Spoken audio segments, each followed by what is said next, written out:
In today's video, we'll be providing you with the fuel pump fuse and fuel pump relay locations for your 2006 through 2008 Ford F-150. In order to locate the fuse box, locate the passenger side front kick panel. The fuse box is located under the access panel. Remove the access panel to reveal the fuse box. The fuel pump fuse is a 20 amp fuse.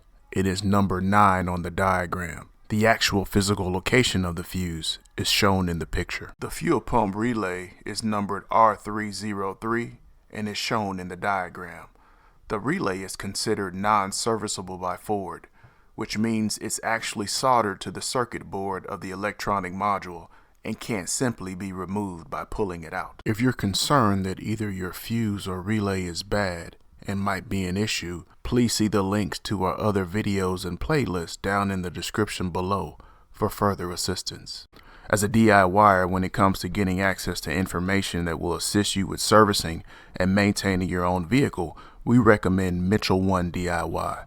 With Mitchell 1 DIY, you get not only access to quality in-depth wiring diagrams for your vehicle, but you also get component locations, component tests, technical bulletins, and much more. If you'd like to learn more about the service, please see the link down in the description below for more details. Once you get on the Mitchell 1 website, be sure to check out the free demo of everything that's included in your product subscription. Thank you so much for watching today's video. I hope this video helped you out. If it did, hit that subscribe button and click that bell so anytime we drop a new video, you'll be the first to know. Hit that like button and leave me some comments. I'd love to hear from you. If you're interested in any of the products we used in today's video, we'll leave some links down below. Hope you have an awesome day, and thanks for watching.